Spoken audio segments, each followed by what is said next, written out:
सैनिक मञ्च स्थित यस विशेष समारोहमा सम्माननीय राष्ट्रपतिज्यूको आगमन हुँदैछ। यस अगाडि प्रधानमन्त्री शेरबहादुर देउबा यस कार्यक्रममा उपस्थित भइसक्नु भएको छ। त्यस्तै गरी सभामुख अग्निप्रसाद सापकोटा, राष्ट्रिय सभाका अध्यक्ष गणेश प्रसाद तिमल सिन्हा र प्रधान न्यायाधीश चोलेन्द्र शमशेर जबरा यस कार्यक्रममा उपस्थित भइसक्नु भएको छ।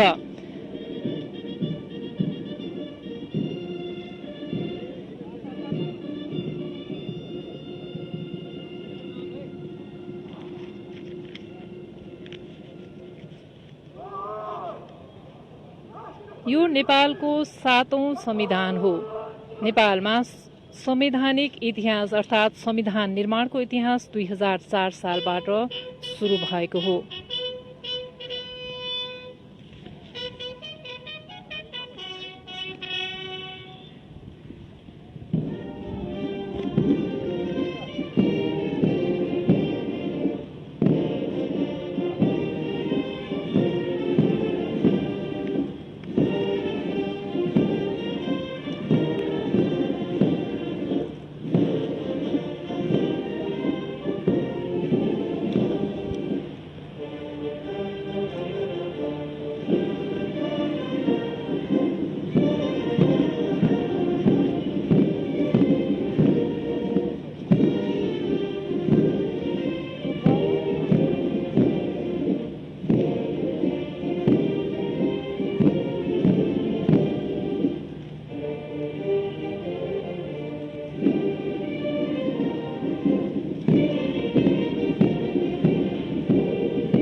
समारोहका प्रमुख अतिथि सम्माननीय राष्ट्रपति विद्यादेवी भण्डारीज्यूको शुभ आगमनसँगै अब संविधान दिवस एवं राष्ट्रिय दिवस समारोह औपचारिक रूपमा प्रारम्भ भएको जानकारी गराउँदछु। यसअघि नै विशेष मञ्चमा संविधान दिवस एवं राष्ट्रिय दिवस मूल समारोह समितिका अध्यक्ष सम्माननीय प्रधानमन्त्री शेरबहादुर देउबाज्यू, सम्माननीय प्रधान न्यायाधीश चोलेन्द्र शमशेर राणाज्यू, प्रतिनिधि सभाका सम्माननीय सभामुख अग्निप्रसाद सापकोटाज्यू, राष्ट्रिय सभाका सम्माननीय अध्यक्ष गणेश प्रसाद तिमिल सिन्हाज्यूको पनि आसन ग्रहण भइसकेको छ। साथै माननीय मन्त्रीज्यूहरू, राज्य मन्त्रीज्यू, संविधान दिवस एवं राष्ट्रिय दिवस मूल समारोह समितिका सदस्यज्यूहरू, संवैधानिक निकायका पदाधिकारीज्यूहरू, विदेशी कूटनीतिक नियोगका प्रतिनिधिज्यू, नेपाल सरकारका सचिवज्यूहरू, सुरक्षा निकायका प्रमुखज्यूहरू, काठमाडौँ उपत्यका स्थानीय तहका प्रमुखज्यूहरू तथा सुरक्षा निकायका विशिष्ट श्रेणीका पदाधिकारीज्यूहरूले यथास्थानमा आसन ग्रहण गरिसक्नु भएको छ। यस समारोहको प्रत्यक्ष प्रसारण रेडियो नेपाल र नेपाल टेलिभिजनबाट भइरहेको जानकारी गराउँदै अब राष्ट्रिय सम्मानका निम्ति राष्ट्रिय गान प्रस्तुत हुनेछ। सँगसँगै नेपालको राष्ट्रिय झण्डाको झण्डोत्तोलन गरिने कार्यक्रम रहेको छ। यसर्थ राष्ट्रिय सम्मानमा शरीक भइदिनु हुनका लागि सबैमा हार्दिक अनुरोध गर्दछु। पश्चात सँगै शहीद सम्मानका निम्ति मौन धारण पनि हुनेछ।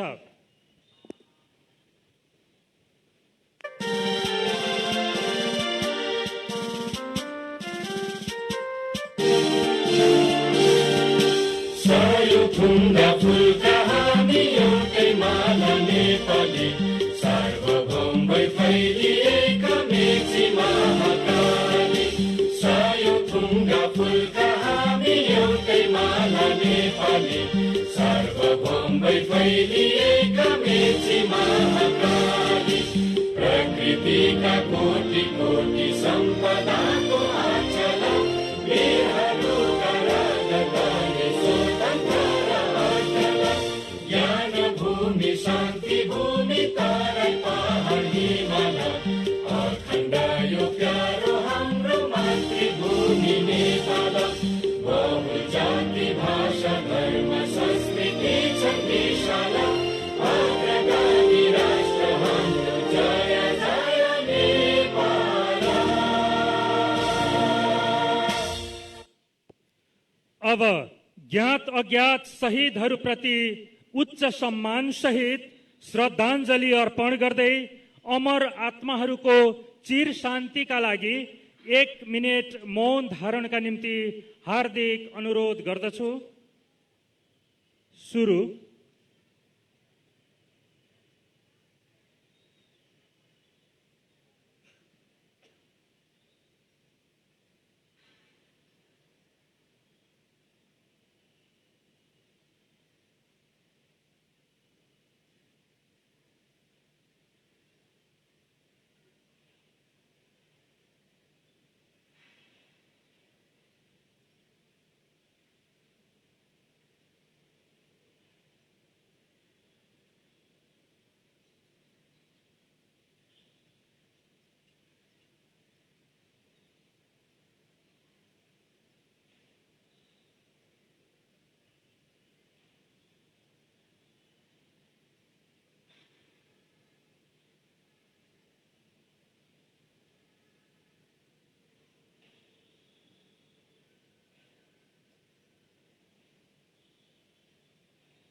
धन्यवाद।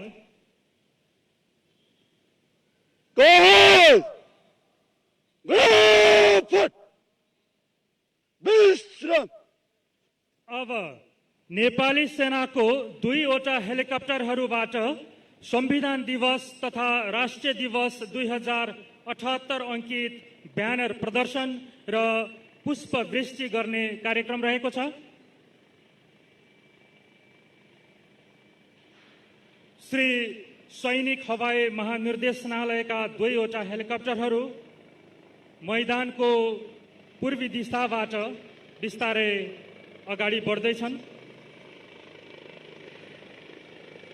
सबैभन्दा अगाडि ब्यानर प्रदर्शन भइरहेको अगस्टा हेलिकप्टरको नेतृत्व महासेनानी किरण थापाले गर्दै हुनुहुन्छ। साथमा प्रमुख सेनानी शंकर कुमार कटवाल हुनुहुन्छ। सँगसँगै पुष्पवृष्टि भइरहेको इकिरोल हेलिकप्टरको नेतृत्व सेनानी योगेश जङ थापाले गर्दै हुनुहुन्छ। साथमा सहसेनानी सुजित श्रेष्ठ हुनुहुन्छ अनि एयर लियाजन सेनानी शर्मिला खड्का। अब मैदानबाट संविधान दिवस तथा राष्ट्रिय दिवस 2078 अंकित ब्यानर सहित रंगी चंगी बेलुनहरू उडाइनेछ।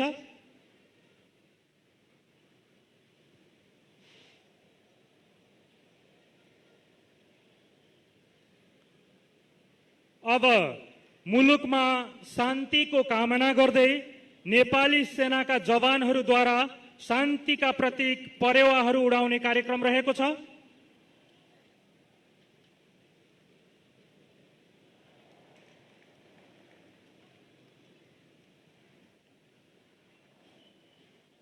अब नेपाली सेना, नेपाल प्रहरी र सशस्त्र प्रहरी बल नेपालद्वारा इज्जत अर्पणका लागि मार्च पास हुनेछ। मार्च पासको नेतृत्व नेपाली सेनाका कवाज प्रमुख सेनानी वरुण केसीले गर्दै हुनुहुन्छ।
नेपाली सेना नेतृत्व सहित प्रभास प्रमुख सेनानी वरुण केसी,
मार्च पास्टको क्रममा नेपाल प्रहरी मार्च पास्टको नेतृत्व प्रहरी नायब उपरीक्षक चतुर्भुज ओझाले गर्दै हुनुहुन्छ।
क्रममा सशस्त्र प्रहरी बल नेपाल मार्च पास्टको नेतृत्व सशस्त्र प्रहरी नायब उपरीक्षक सूरज कुमार कार्कीले गर्दै हुनुहुन्छ।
अब देश प्रेमले भरपूर कालजयी राष्ट्रिय गीत संगीतका धुनहरूसँगै नेपाली सेना, नेपाल प्रहरी र सशस्त्र प्रहरी बल नेपालद्वारा संयुक्त ब्यान्ड डिस्प्ले हुनेछ।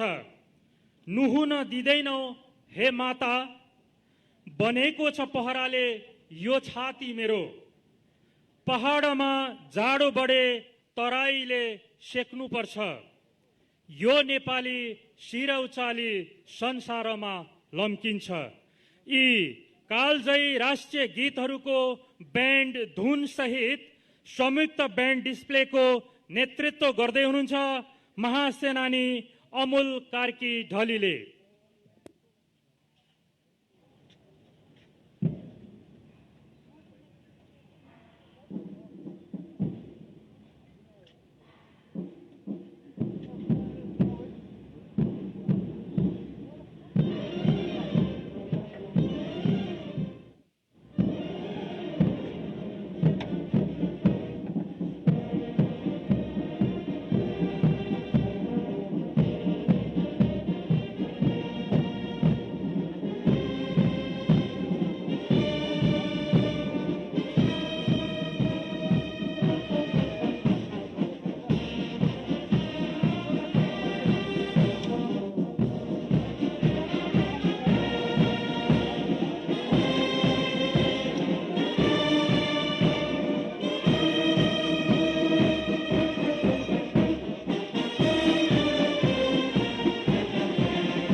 यस संयुक्त बैंड डिस्प्ले को नेतृत्व सहित महासेनानी अमोल कार्की ढली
अब संविधान दिवस तथा राष्ट्रिय दिवस मूल समारोह समितिका अध्यक्ष सम्माननीय प्रधानमन्त्री शेरबहादुर देउवाज्यूलाई सम्बोधनका निम्ति हार्दिक निवेदन गर्दछु।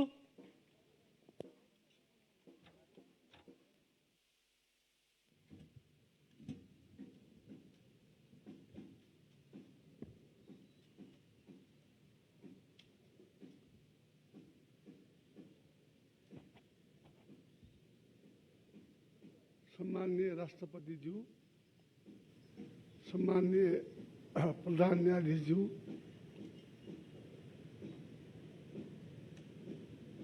प्रदेश सभा का सम्माननीय सभामुखज्यू, राष्ट्रीय सभा का सम्माननीय अध्यक्षज्यू, माननीय मंत्रीगण, संघीय संसदीय समिति का माननीय सभापतिहरू, संघीय संसद का माननीय सदस्यहरू, संवैधानिक निकाय का पदाधिकारी, विशिष्ट अतिथिहरू, राष्ट्र सेवक, संचारकर्मी मित्रहरू, आजको दिनलाई हर्षोल्लासपूर्वक मनाइरहनुभएका स्वदेश एवं विदेशमा रहनुभएका सम्पूर्ण नेपाली दिदीबहिनी तथा दाजुभाइहरू, नागरिक स्वतन्त्रता र अधिकार प्राप्तिका लागि दशकौंदेखि भएका जनआन्दोलन, सशस्त्र सङ्घर्ष, मधेस आन्दोलन लगायत विभिन्न आन्दोलनको माध्यमबाट भएको अभूतपूर्व राजनीतिक परिवर्तनबाट प्राप्त संघीय लोकतान्त्रिक गणतन्त्र, समावेशिता, मानव अधिकार एवं वैयक्तिक स्वतन्त्रता जस्ता उपलब्धिलाई संस्थागत गर्न जननिर्वाचित प्रतिनिधिबाट गठित संविधान सभाबाट निर्माण भएको नेपालको संविधान 7औं वर्षमा प्रवेश गरेको यस राष्ट्रिय दिवसमा उपस्थित हुँदा मलाई गौरवको अनुभव भएको छ। यस अवसरमा मुलुकको अग्रगामी परिवर्तनका लागि भएका सङ्घर्ष लागि आफ्नो अमूल्य जीवन उत्सर्ग गर्नुहुने सम्पूर्ण ज्ञात अज्ञात महान शहीदहरूप्रति हार्दिक श्रद्धाञ्जली अर्पण गर्दछु। यस्ता परिवर्तनका लागि भएका सङ्घर्षहरूमा शारीरिक, भौतिक, आर्थिक र मनोवैज्ञानिक क्षति बेहोर्नु भएका व्यक्ति तथा बेपत्ता योद्धाहरूलाई उच्च सम्मानपूर्वक स्मरण गर्न चाहन्छु। साथै प्राकृतिक विपद कोभिड-19 को महामारीबाट अकालमा ज्यान गुमाउनु परेका नागरिकहरूप्रति श्रद्धासुमन व्यक्त गर्दछु। 7 दशक लामो राजनीतिक आन्दोलनको क्रममा परिवर्तनका अग्रपङ्क्तिमा रही नेतृत्व गर्नुहुने अग्रजहरू तथा समस्त नेपाली दिदीबहिनी दाजुभाइहरूप्रति उच्च सम्मान व्यक्त गर्दछु। नेपालको संविधानले अमर शहीदहरूको सपना, नागरिकको आकांक्षा र हाम्रो भविष्यलाई एकाकार पारेको छ। संविधानको सफल कार्यान्वयन गर्दै मुलुकमा विकास, समृद्धि, स्थायी शान्ति कायम गर्न हामी सबैको साझा लक्ष्य हो। विधिको शासन अवलम्बन गर्दै मुलुकमा दिगो शान्ति कायम गर्ने र समृद्धिको लक्ष्य हासिल गर्नका लागि संविधानको पूर्ण पालना र कार्यान्वयन अपरिहार्य छ। नेपालको संविधान जारी भएको आजका दिन हामी सबै नेपाली नागरिकको विशिष्ट राष्ट्रिय पर्व हो। आज कोभिड-19 को विश्वव्यापी महामारीबाट मानव जाति आक्रान्त बनेको छ। यस विश्वव्यापी महामारीबाट नेपाली नागरिकको जीवन रक्षा गर्न नेपाल सरकारको मुख्य प्राथमिकताको विषय हो। यसमा सरकार पूर्ण रूपले प्रतिबद्ध एवं क्रियाशील रहेको छ। आगामी चैत मासान्तभित्र खोप लगाउने योग्य सबै नेपाली नागरिकलाई निःशुल्क रूपमा कोभिड-19 विरुद्धको पूर्ण खोप लगाउने लक्ष्य सरकारले लिएको छ। आदरणीय दाजुभाइ तथा दिदीबहिनीहरू, नागरिकको लामो सङ्घर्ष र बलिदानबाट बनेको संविधानबाट निर्मित संविधानको रक्षा, संविधान सभाबाट निर्मित संविधानको रक्षा एवं यसको कार्यान्वयनमा हामी प्रतिबद्ध छौँ। राजनीतिक परिवर्तन प्रतिको नेपाली नागरिकको चाहना यस संविधानबाट संस्थागत भएको छ। यसको सफल कार्यान्वयनबाट आर्थिक र सामाजिक रूपान्तरण गरी समृद्धिको मार्गतर्फ अघि बढ्नु हामी सबैको साझा सङ्कल्प हो। सँगै लोकतान्त्रिक गणतन्त्रात्मक शासन व्यवस्थाको माध्यमबाट दिगो शान्ति, सुशासन, विकास र समृद्धिको आकांक्षा पूरा गर्नु संविधानको मूल उद्देश्य हो। यस विषयमा निरन्तर र इमान्दारीपूर्वक काम गर्न नेपाल सरकार प्रतिबद्ध छ। संविधानको सफल कार्यान्वयनका लागि आवश्यक कानुनहरूको तर्जुमा गरी कार्यान्वयन गर्दै लगिनेछ। संवाद, सहमति र सहकार्यको संस्कृतिको विकास गर्दै राष्ट्रिय हित, सामाजिक आर्थिक न्याय, लोकतान्त्रिक मूल्य मान्यतामा आधारित सङ्घीय शासन प्रणालीको माध्यमबाट न्यायपूर्ण, विभेद रहित, सबल एवं समृद्ध नेपालको निर्माण गर्न सरकारको प्राथमिकता हो। आदरणीय दाजुभाइ तथा दिदीबहिनीहरू, नागरिकका अपेक्षा र आकांक्षालाई सम्बोधन गर्दै लोकतन्त्रको माध्यमबाट सबै समस्याको समाधान गर्न वर्तमान सरकार प्रतिबद्ध छ। देशको सार्वभौम सत्ता, भौगोलिक अखण्डता, जनताको जीवनको सुरक्षा, सुशासन, पारदर्शिता, स्वतन्त्र प्रेसप्रति हाम्रो प्रतिबद्धतालाई व्यवहारमा रूपान्तरण गर्न अधिकतम प्रयत्न गरिनेछ। कोभिड-19 महामारीको जोखिमलाई न्यूनीकरण गर्दै नागरिकको जीवन रक्षा गर्नु, स्वास्थ्य मापदण्डको पालना गर्दै मुलुकको अर्थतन्त्रलाई गतिशील बनाउनेतर्फ 7औं संविधान दिवसले हामी सबै नेपालीलाई शक्ति र प्रेरणा प्रदान गरौँ भन्ने शुभकामना व्यक्त गर्दछु। अन्त्यमा 7औं संविधान दिवस एवं राष्ट्रिय दिवसको अवसरमा पुनः सबैमा हार्दिक बधाई र शुभकामना व्यक्त गर्दछु। धन्यवाद। जय नेपाल। जानकारीका लागि अनुरोध गर्दछु। नेपाल सरकारको सिफारिसमा सम्माननीय राष्ट्रपतिज्यूबाट 7औं संविधान दिवसको अवसरमा 523 जनालाई कैद बिनाह र 8 जनालाई माफी भएको छ र नेपाल सरकारको सिफारिसमा सम्माननीय राष्ट्रपतिज्यूबाट राष्ट्रिय जीवनमा विशिष्ट योगदान पुर्याउनु भएका महानुभावहरूलाई विभूषण प्रदान गर्ने घोषणा भएको छ।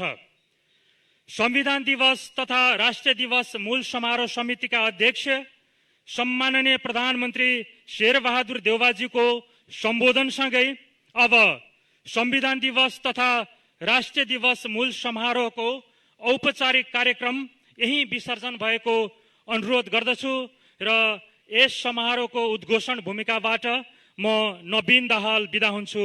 नमस्कार, धन्यवाद।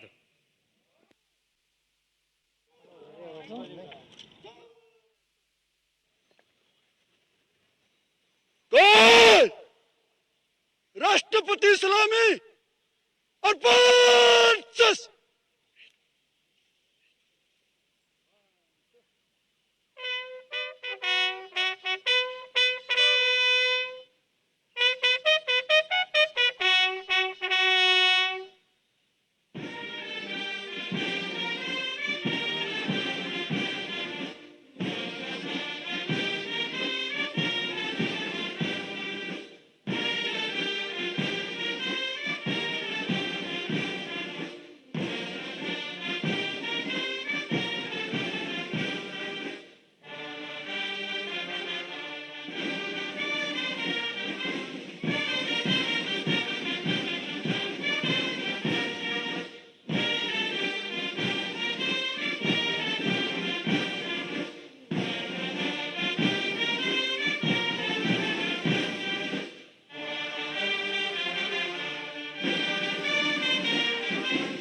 संविधान दिवस राष्ट्रिय मूल समारोह समितिको विशेष कार्यक्रम औपचारिक रूपमा सैनिक मञ्च टुँडिखेलबाट समापन भएको छ।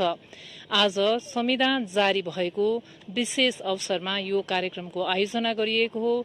नेपाली जनताको 65 वर्षदेखिको संविधान सभा मार्फत संविधान जारी गर्ने सपना पूरा भएको दिन हो।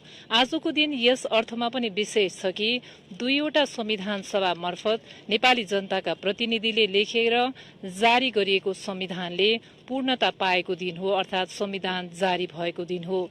यसै स्मरणमा हरेक वर्ष अर्थात आजभन्दा 6 वर्ष अघि संविधान जारी भएको हो। 2072 साल असोज 3 गते तत्कालीन राष्ट्रपति डाक्टर रामवरण यादवले बहुमतबाट प्रतिनिधि सभा अर्थात बहुमतबाट पारित भएको संविधान जारी गर्नुभएको थियो। नेपाली जनताका प्रतिनिधिले आफ्नो लागि आफैले लेखेको संविधान जारी भएको दिन हो र आजको दिन यस अर्थमा विशेष छ कि नेपाली जनताको 65 वर्ष लामो स्वतन्त्रता प्राप्तिको संघर्षले सफलता पाएको दिन हो। त्यसैले पनि संविधान दिवस हरेक नेपालीका लागि विशेष छ। हरेक नेपालीले जसरी यो दिवसलाई अपनत्व लिएका छन्, यसको कार्यान्वयन र सफलताप्रति पनि उनीहरू उत्तिकै चिन्तित छन्। अब संविधान जारी भइसकेको छ, नेपाल संघीय संरचनामा गइसकेको छ, 3 स्वरूप अर्थात 3वटा सरकार बनेका छन्, 3 तहको सरकार बनेको छ, संघ, प्रदेश र स्थानीय तह सहितको 3 तहको सरकार बनिसकेको छ। 3 तहका सरकारले काम सुरु गरिसकेका छन्। नेपालको संविधान कार्यान्वयन अहिलेको मुख्य चुनौती हो र जनताको आशा र भरोसा संविधानमा भएका व्यवस्थाहरूको व्यवहारिक कार्यान्वयन रहेको छ। नेपालको संविधान जारी भइसके पछाडि 300 भन्दा बढी नयाँ कानूनहरू संविधानको मर्म र भावना अनुसार कोही परिमार्जन भएका छन् त कोही नयाँ लेखिएका छन्। यो संविधान यस अर्थमा पनि विशेष छ कि यो संविधानमा अहिलेसम्मकै अर्थात इतिहासमै सबैभन्दा बढी मौलिक हकको व्यवस्था गरिएको छ। नेपालको संविधान 2072 मा 32 वटा मौलिक हकको व्यवस्था गरिएको छ, जबकि आजसम्म 32 वटा मौलिक हक भएको संविधान नेपालको जारी भएको छैन। नेपालको संवैधानिक इतिहास 2004 सालबाट सुरु भएको हो। 2004 सालमा राणा प्रधानमन्त्री पद्म शमशेरले पहिलो संविधान जारी गर्नुभएको थियो। त्यस पछाडि 2007 सालमा अर्को संविधान जारी भएको थियो। त्यसै गरी 2015 सालमा फेरि अर्को संविधान जारी भयो र 2019 सालमा राजा महेन्द्रले अर्को संविधान जारी गर्नुभएको थियो। यसै गरी 2047 सालमा त्यहाँसम्मका अर्थात 47 सालमा त्यस अघिका संविधान भन्दा उदार संविधान बनेको थियो।